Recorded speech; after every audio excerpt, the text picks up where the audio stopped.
Hello, my amazing artist, and welcome back to Art While Apart with me, Miss H. I'm so happy to see you again, and this week we are going to learn about value and space and how to create sort of the illusion of space in our artworks. So, this is called a landscape. A landscape is just a picture of some sort of land formation, or and sometimes it's a drawing. This one is a photograph. And when we have a landscape, there are different parts to the landscape. So that's what we're going to focus on right now.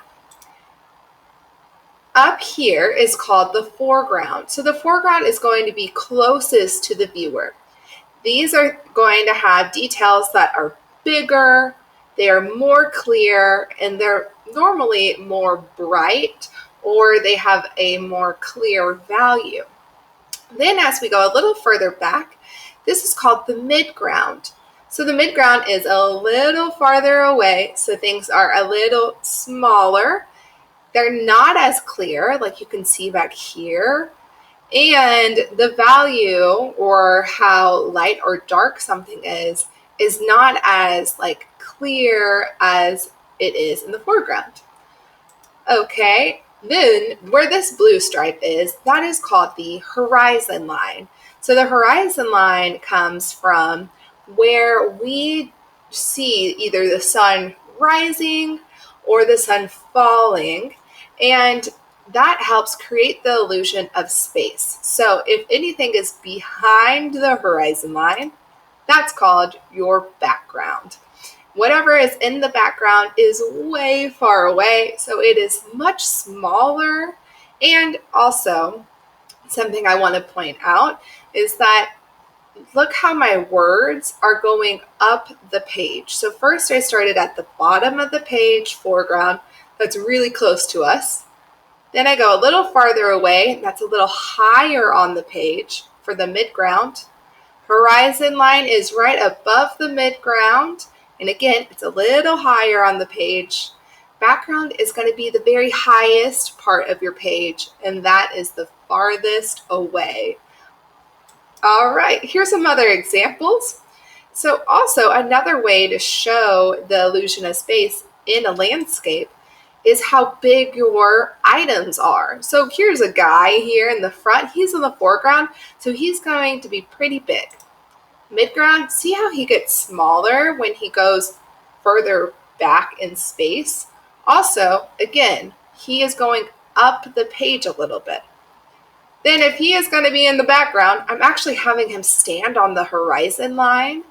He's way farther away, so he's a lot smaller, and he's further up on the page.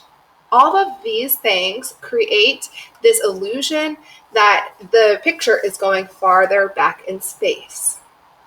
Okay, here's another example. You can also have a landscape that has lots of colors. This one is a painting, and in the foreground here, you see a lot of details with the waves, lots of colors going on. Midground, we have less details happening, still some nice colors. This is where the horizon line is, right? And then right behind the horizon line, that's where I see my sun either rising or starting to fall for a sunset. I'm thinking it's a sunset because of the pinks and yellows I see in the background. All right. So one artist that uses landscapes a lot, her name is Robin Mead. I love Robin Mead's works because she uses these really beautiful watercolors. And notice in the foreground here at the front, she has lots of little details going on. The flowers are really big. That looks like they're popping up really at us in our face. So that means it's really close to us. As we move to the midground here, things are starting to kind of push farther back in space. They're not as detailed anymore. Then here, this is looking like this is actually my horizon line around here. And this whole area in the very back is the background, right? And again, the sun is popping up and we see some sun rays happening.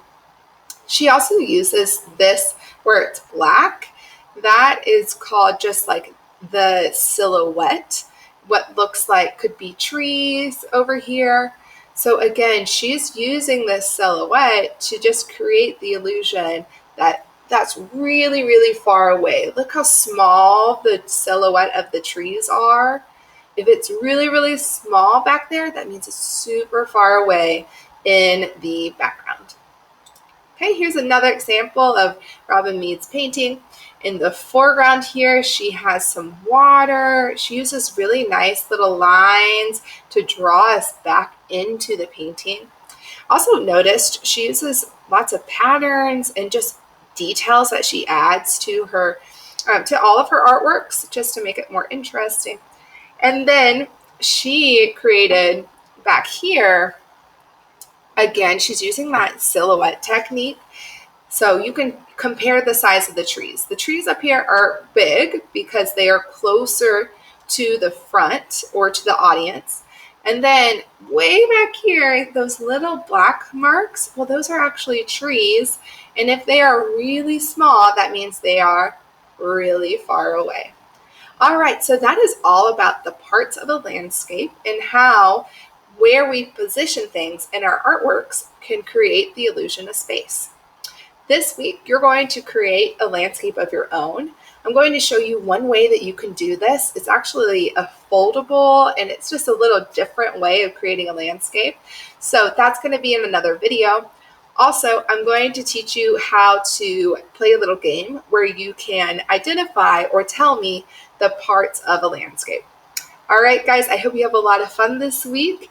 And remember, if it's at the front, it is called the foreground. If it's a little further back, it's called the midground. And then if it's and then what's that thing called? It's a line, a horizon line. And then if it's behind the horizon line, that is called the background. You got it. Okay, artists, have fun creating. And as always, I can't wait to see what you make.